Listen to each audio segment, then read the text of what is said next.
বিশ্বাস করেন, যারা পহেলা বৈশাখের দিন ভর্তা খায়, পান্তা ভাত খায়, তারা গরিব মানুষের সাথে তামসা করে। কার সাথে তামসা করে? সারা বছর ভর্তা খায় না, সারা বছর পান্তা ভাত খায় না, ওই দিন দোকান থেকে কিন্না পান্তা ভাত খায়।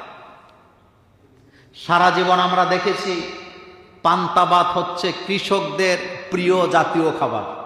কথা ঠিক নেই?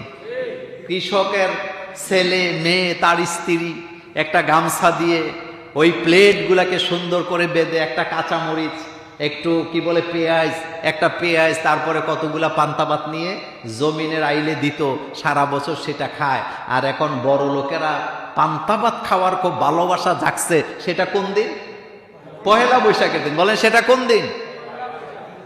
ফাইজলামি করার জায়গা পাও না তোমরা। এটা মানবতার সাথে তামসা, গরিবদের সাথে তামসা করা হচ্ছে, এটা ব্যঙ্গ করা হচ্ছে, এটা সংস্কৃতিকে ধারণ করা হয় নাই। কারণ সারা বছর ভর্তা খাইলি না, সারা বছর কি খাইলি না? পান্তা খাইলি না। এখন পহেলা বৈশাখের দিন তোকে দোকানপাটে যাইয়া পান্তা খাইতে হবে। আবার দেখবেন বিভিন্ন দোকানের সামনে ওই যে গ্রাম্য যে কৃষকরা ব্যবহার করে এই জিনিসগুলা দেখবেন লটকায় রাখছে। এরা নাকি বাংলা সংস্কৃতিকে ধারণ করে। পোশাক পরে বিদেশি, প্যান্ট পরে বিদেশি, গেঞ্জি পরে বিদেশি, একটা জামা পরতে গেলে, শাড়ি কিনতে গেলে খুঁজে ইন্ডিয়ান জামা, বিদেশি জামা কাপড় লাগবে। তারা যখন পহেলা বৈশাখের দিন তাদের মধ্যে ধারণা আসে যে আমাদেরকে এইটা করতে হবে, পান্তা ভাত খাইতে হবে, ইলিশ মাছ খাইতে হবে, এটা মানবতার সাথে তামসা, এটা কখনো মানবতার সাথে ভালো ব্যবহার হতে পারে না, এটা মুসলমানের হতে পারে না।